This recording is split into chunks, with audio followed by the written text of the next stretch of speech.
It is the SMT Media Network. We are so glad to have you guys for this edition here on the channel. We're going to be discussing LeBron James and what we're expecting to be of the 2025-26 season. I want to start this off by saying a lot of what's happening within the media and a lot of the things that are developing between the Lakers and LeBron, the two camps, the media, fans, there's a lot of discord. There isn't a universal perspective as to what's playing out. And there's a reason for this. Every party that's involved doesn't want to look like the bad guy. Everybody's going to try to set themselves up to look like the other party is responsible for any type of trouble or negativity. But I want to make my position very clear in this. Unfortunately for LeBron, he is going to have a really, really good season. And this goes by any standard. The man agreed to a contract. It was a player option. This was put together a couple of years ago, $52.6 million. He exercised that option. He is being paid that. The Lakers' salary cap situation is due to this. The Lakers agreed to this. LeBron agreed to this. They are both responsible for this salary cap situation. Now, the other part to this is what this means for Lakers. Well, they're hamstrung. They can only do so much unless they go into these, trade scenarios and all that. But LeBron doesn't have trade value. That's not unrealistic. Like just look at the way that things are around the league and the way that this whole thing is playing out. It's so unlikely he gets traded. It's so unlikely he draws any interest from any other team. It's too late for these things. But the thing that really, really is going to hurt LeBron is if he does not perform this season.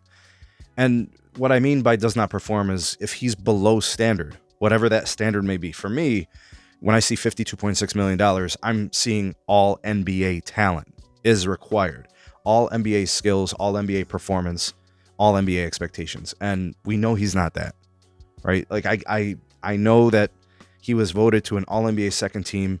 I've made videos on this. He was not deserving of an all NBA second team, but they gave it to him. So if that's the standard, then we need to see that again. I think additionally, how far they go into the playoffs, the type of run they make, the pressure is actually on him. I believe that Luka is going to average more than 30 points a game. I also believe that Luka has something to prove. And a young player who is driven, motivated to perform, it makes sense that Luka is going to have a blow-up season. I think it's going to be one of the best of his career. If he's able to stay healthy, it seems like he's doing good so far through the offseason. We'll see how that parlays to the regular season. I have my doubts, but at least I could say there's a motive. There's a thing that's going to be driving him to show and prove that the Lakers made the right decision by trading for him. And of course, he's going to be a free agent. He wants to cash out. He wants maximum dollars. So that being said, he's not going to be the problem. I understand that DeAndre Ayton is a 16-10 guy. That's what people say. I think he can easily average 16 points and 10 rebounds on this team as constructed. A few rebounds with a few offensive helps him get putbacks, a couple of rim rolls, a couple situations where they draw up some plays. Those kind of things. I don't think it's going to be hard for him to average 16 and 10. I really don't. So he can perform at standard or above maybe. Maybe he has a renaissance here next to Austin Reeves, next to Luka Doncic. Who knows? Luka typically does very well with centers, right? So that could be a thing. JJ Redick cannot be as bad as he was last year. So the Lakers have to be better in the coaching department. For sure, there's got to be an improvement there. The only player who has real pressure on him, because seemingly he's trying to sabotage the Lakers, is LeBron.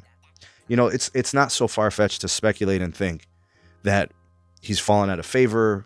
The Lakers have moved, in ways that don't include him in the future. And that's like normal, but I don't think LeBron understands or accepts it.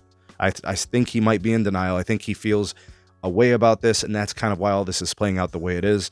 There's reports of him not greeting, texting, or contacting DeAndre Ayton upon his arrival to the Lakers. That's not new for LeBron. There was a time back in the first Cleveland stint where Michael Redd was expecting to see LeBron in sort of like a meet or greet when he got off the plane from Milwaukee to take that free agent meeting between him and the Cavs. LeBron didn't show. LeBron didn't make any contact. It's not off color. I mean, we know that LeBron was absent for the Kobe ceremony, and those kind of, it's not off color for this. This is normal behavior for him. And again, I know how to separate LeBron as a player and LeBron as a punk. I can separate those two things. He says and does things that do deserve venom and smoke slung his way, right? So a lot of this is going to fall on LeBron. I don't care how, media pundits, the mass media, ESPN, the LeBron, defenders, I don't care what they say. That shit doesn't faze me. That doesn't bother me. You can clearly see from the outside looking in what is happening and what is brewing. And his excuses aren't going to work anymore. He's not at the point of his career where the juice is worth the squeeze. The pressure is on him. He's not going to be able to meet those expectations. It's just a physiological restriction. He's 40, turning 41 in December. All of this paints LeBron in a negative light. He's not going to be a difference maker this year. There's just no way. Now, if I end up being wrong, I'll admit it. I just see the probabilities of me being wrong here very, very low. I'll acknowledge that I could be wrong, but I doubt it seriously. And unfortunately for Lakers fans, he could be the reason they stall out in the playoffs again. And the expectations, the goalposts, he's going to try to move again. I mean, he's talking about he needs more help and wants to see the roster improve. Well, actually, it would start by them losing him as a player. He can't do the things he once did, but he still thinks he can. Delusion is a problem. And unfortunately, the Lakers are stuck with this for one more year. I know Lakers fans. I know how they feel. They tell me all the time. The only people who are really defending any of this stuff is they're the LeBron diehards. They just won't give it up, right? They just won't. And they won't admit things to themselves, and they just don't give a damn. And that's sad. It's sad to see that some people can't see past the fandom to just call a spade a spade. It's unfortunate, but it's true.